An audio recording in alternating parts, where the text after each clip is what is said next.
Fellow cardboarders, welcome back. As you know, I've been on vacation and a whole stack of letters has accumulated on my desk.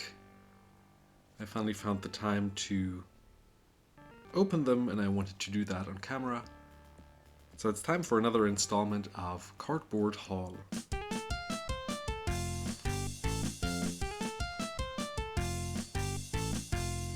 So this whole order should contain cards from all different categories. We have a whole bunch of commander cards, but also some reserved list and signed cards. Probably maybe some set cube cards. I just don't know what I ordered anymore.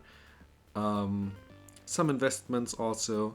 So there should be something for everyone. Just sit back, relax, and enjoy some mail time opening. I'll show on screen as always what I paid for the order or the cards to keep everything transparent, and I'll also tell you my thought process why I ordered this or that card. So without further ado, first order, we got here 3 cards.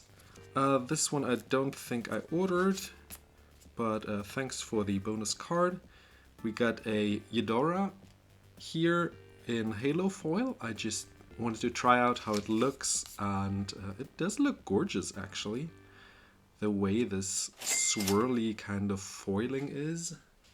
Does that come through on camera? Let's put it a little closer. Yeah, so if you're interested in Halo foil, how they look, this is how they do look. And I wanted to switch this artwork for the original artwork I have from Strixhaven, because I just found it kind of cute, like this tendering gardener here. If you haven't checked out my mono green reanimate and combo deck, do check it out on the channel. And I also ordered a Bitter Thorn for the Dalako's Living Equipment deck, and this just fit right in. So very happy with the condition, obviously, or luckily, I don't know. All of them are still near mint. And I got a bonus card, so that's nice. I think she's quite playable as a Sultai commander, so that's nice. Next one. I noticed when I opened this letter that there's a Flesh and Blood card. I have never played Flesh and Blood yet. My cousin always wanted to play with me, so little cousin, if you're watching, we should still play a round of Flesh and Blood. You haven't shown me the game yet, but you really seemed to want to play that. I don't know if that's a good card. You can have it. I don't need it. We got a power plant for our Antiquities set cube here. I think of this artwork, this should be the last one that I need. And then we have 3 of the Guardian of Faith in full art foil. They went up in price recently and I was able to snag 3 of them for the old and cheaper price. And this card is just so playable. If you're able to get this for under $5, maybe you should get yourself one. Talking about the normal non-foil version here, I think I have a couple already in decks, but this card is so versatile. You can save your board, you can also blink him and still save your board. You can also play a board wipe, and in reaction to your board wipe you save your board, so this is just so good. And should be in any white deck that plays a board wipe. And you know you play board wipes, right? So get this if you don't have it yet, because I don't think Wizards gonna reprint this card soon. So yeah, but also always keep in mind that you don't FOMO out on buyouts. If you see a card being bought out, if you still are able to get it cheap, do buy it if you need it or want it or are thinking about playing with it. But if the price is already at its high, maybe wait a month or 2 for it to settle down. It will probably calm down and people are listing more and more.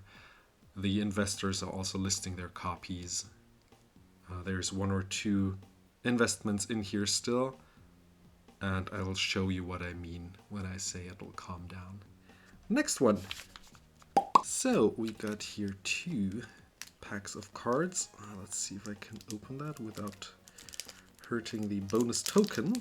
which is nice. When you sell cards, always put some bonus card on top for it to stop any bending or like reduce the probability of bending, but also it protects from stamps and being stamped or bent or, well, you name it. So bonus token, don't need that. Another bonus token, nice to have. And then we have this card I wanted to show you. As we know, Wizards is pumping out cards like never before.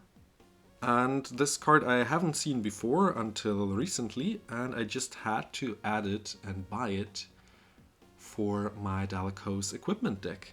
So this reads 8 mana, it's a red sorcery, and it has affinity for equipment, so the more equipments you have, the cheaper it gets with the colorless mana symbol, so you still have to pay 2 red. And this is such a nice card in an equipment deck. You create 5 2/2 rebel tokens, great already. They gain haste, and you may attach an equipment to each of them. So the problem of those living equipment decks often, or in general equipment decks, is that at some point after a board wipe or some removal, your equipments just lie around and you have to equip them, but they're so expensive, and having a spell that just automatically equips stuff onto your creatures again is so nice.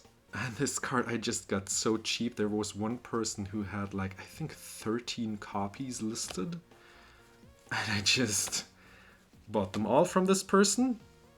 Because I can see this card being in any red equipment deck, and we know we have Burrows equipments, obviously, but we also have now Izzet equipment with the Dalekos.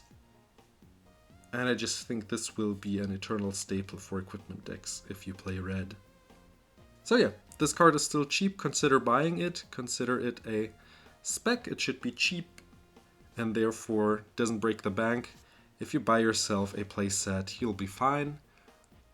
If it goes up to $1, $2, you can thank me later. If it doesn't, well, you still have a playable card. So always think when you invest or spec in cards that you might lose money or just stay at that amount of money.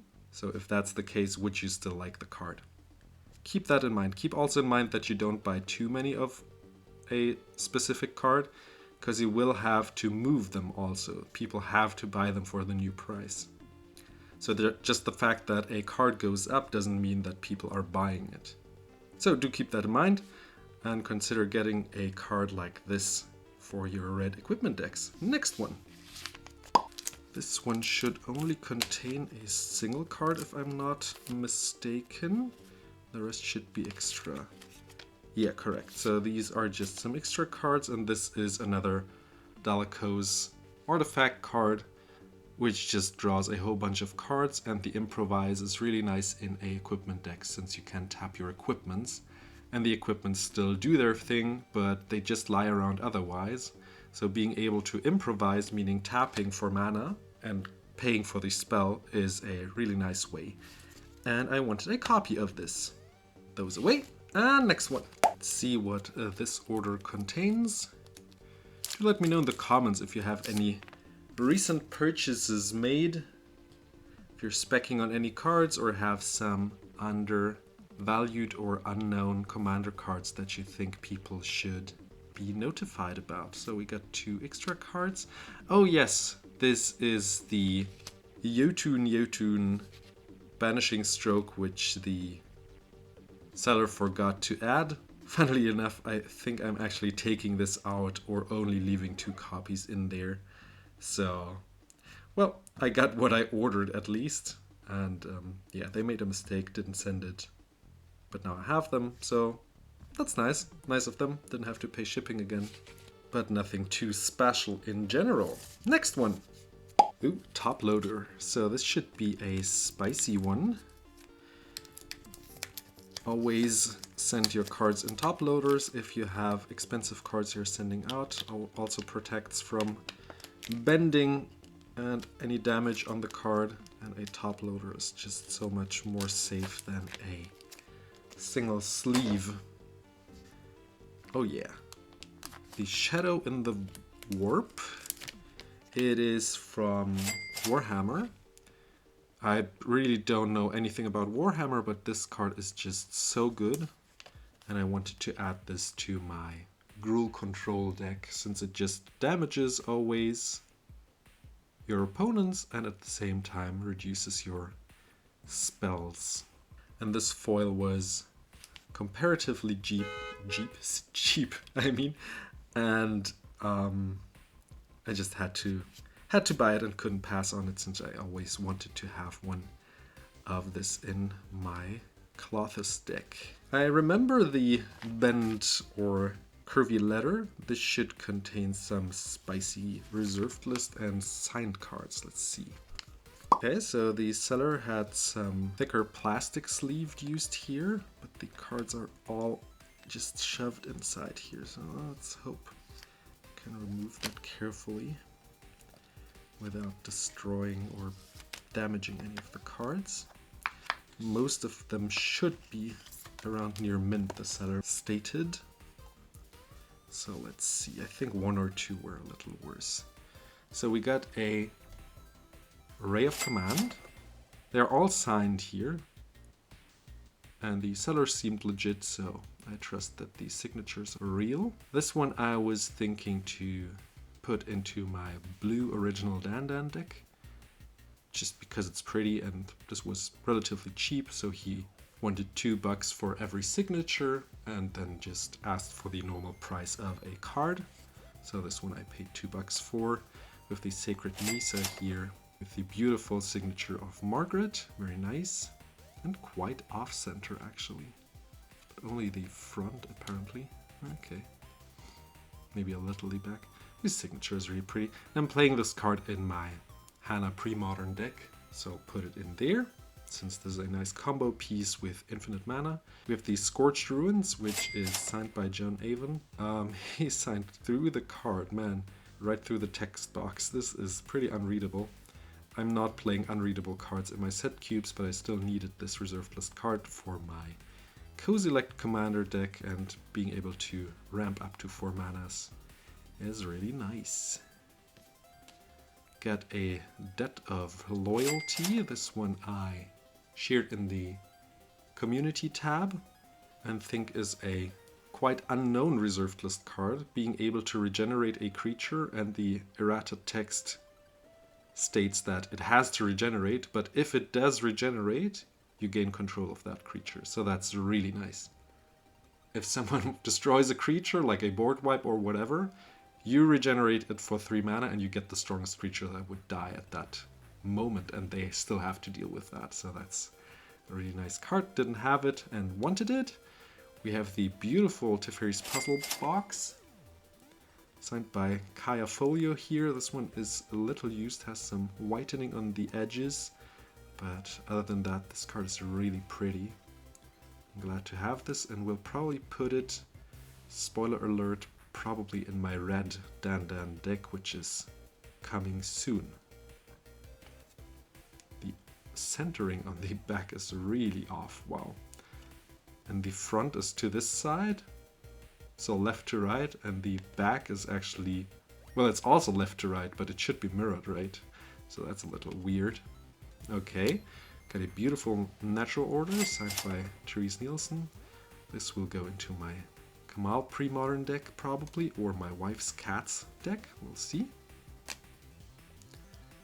And lastly, oh no, not lastly, almost lastly, second to last, the Hall of Gemstone, signed in gold here, very nice.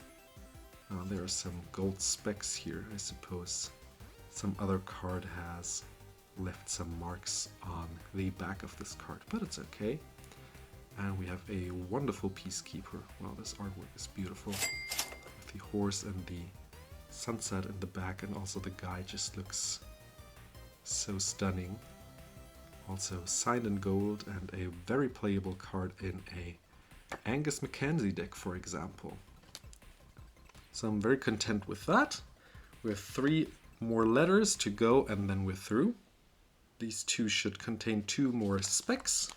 Let's see what is in here. Some extra custom token, And oh yes, yeah, the Breach the Multiverse, a wonderful combo card in Commander that can win you the game on the spot, or just a casual card and is just still very strong. I bought a playset of foil German ones, which I still was able to get for the old cheaper price. And this letter should contain even more. And it contains Pokemon cards! No, just kidding. So this is for protection, and then there is some more stickers on here. Let's see if we can get them off without me damaging the cards. Ugh. There we go. So let's get these out and then I'll comment on them. So we have 3 more breaches. I think I also own 2 more from trades. So I should have around 9 now. And what I found really interesting is, now that I look at it, now that I bought them I think a week or 2 ago when the spike or the run for the card started, what I found interesting is what I found on Card Market, and that is this. There's one seller offering 28 copies of Breach in non-foil for around $3 right now, as of the filming of this video. Maybe they're less, maybe they're more, maybe some people already went below him. But what you see here is the classic problem of someone who ordered a whole bunch of cards and now has to sell them for the new price. And the thing with that is, yes, he probably made some money. He paid maybe $1 per card. So he tripled his money, but he also has to sell them for this price now. So the new price has been accepted, but now people have to pay it, and there's still some price memory. People who are like, nah, maybe this card will go down a little more, and this card will probably go down a little more. So if you have copies now and you just bought them for investment and you want to make some quick bucks, just sell it now. If you are patient, this card has just been printed. Wait a year or wait 2 years and see how it evolves. And if the card sticks in this format, this is a very nice combo piece. I explained the combo in a different video. So this might probably actually see eternal play in Commander and become a black staple like Torment of Hailfire, which also just wins the game on the spot with enough mana. But yeah, if you just bought it to sell it, this is the struggle that people have when they buy too many copies. So people will go below him to sell their single or 3 copies they bought, and this person always has to go down with the 30 copies to try to beat the current cheapest offer on Card Market. So that's why I always say, like, buy a playset, buy 2 or 3 playsets, but maybe leave it at that. Keep 1 playset for yourself and try to sell 1 or 2 playsets in the next upcoming months. Or keep them for a year or 2 and see how the card appreciates in price. Or if it doesn't, then it doesn't, but you paid a quite cheap price probably, so it shouldn't be too bad, and worst case, hopefully you just trade it away or sell it away for the same price you bought them for.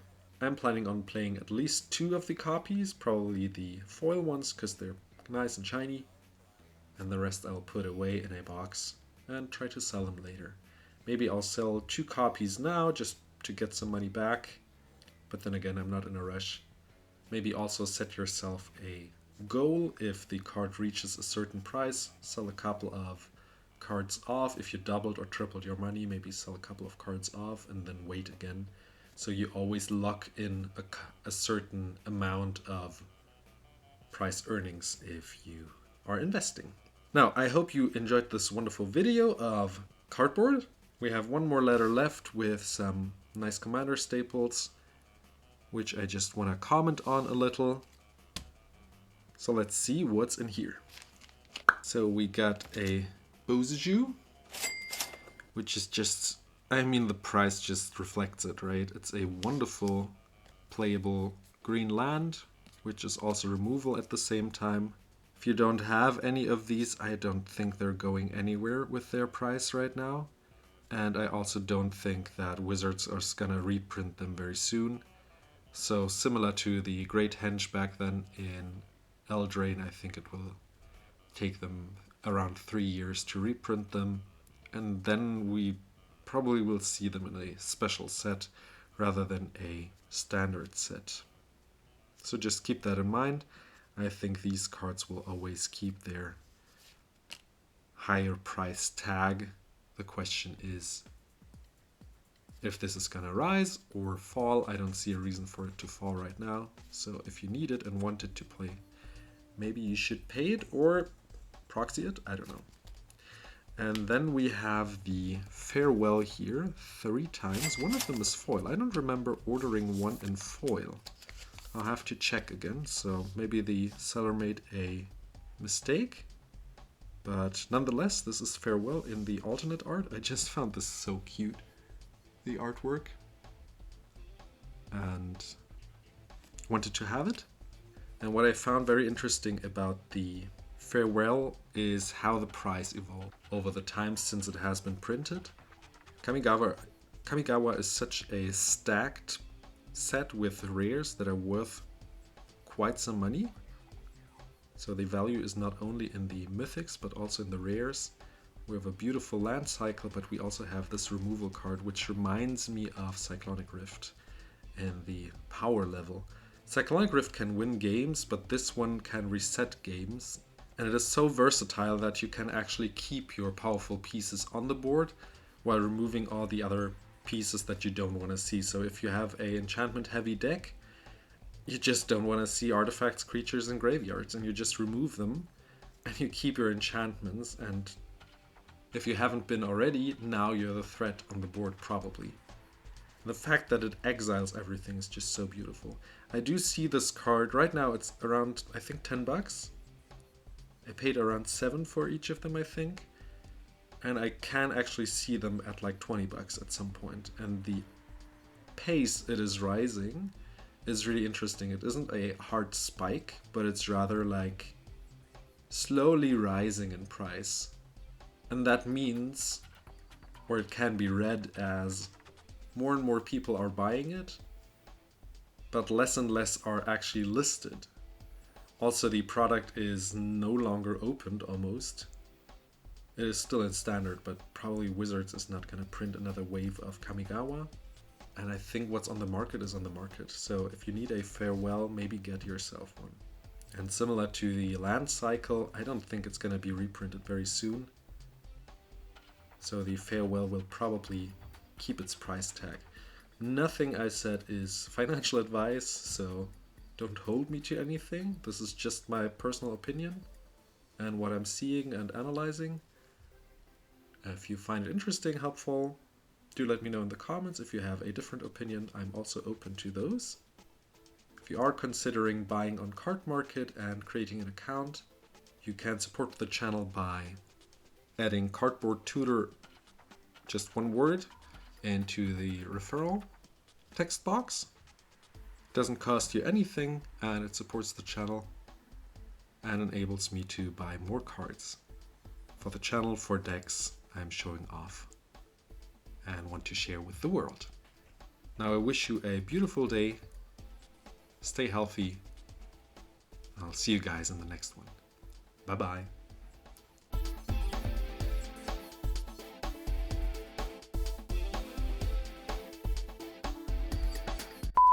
They gain haste, and you may your equipments just lie around and you have to equipment, so put it in there, since there's a nice combo you bought them for.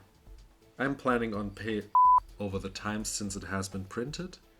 Kamigawa is such a stacked set with rares that are worth